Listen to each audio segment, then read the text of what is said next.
Angel a 60 ans. Depuis 39 ans, il travaille dans une mine d'or à Segovia, dans le nord de la Colombie. Comme la plupart des mineurs ici, son exploitation est illégale et les conditions précaires et dangereuses. Mais le travail est rentable. Le salaire moyen d'un mineur clandestin avoisine les $630, le double du salaire minimum. Il ne suffit pas de vouloir travailler ici, il faut pouvoir, parce que c'est dur. Ces dernières années, le nombre d'exploitations clandestines a fortement augmenté en Colombie. Elles représentent aujourd'hui plus de 60% de l'industrie minière.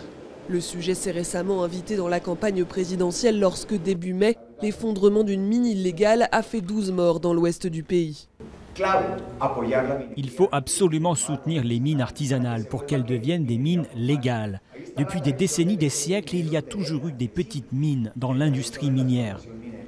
Les mines légales, comme celle-ci, sont plus sûres mais moins rentables. Les mineurs gagnent bien moins que dans une exploitation clandestine, mais ils ont une couverture santé et de meilleures conditions de travail.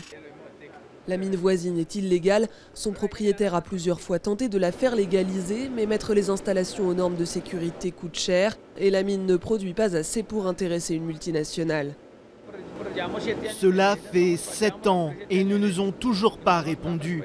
Mais il faut bien qu'on continue à travailler, car on a des familles à nourrir. L'or de Segovia a un prix, celui de la violence. Les groupes armés de la région y voient un filon lucratif et un bon moyen de blanchir de l'argent.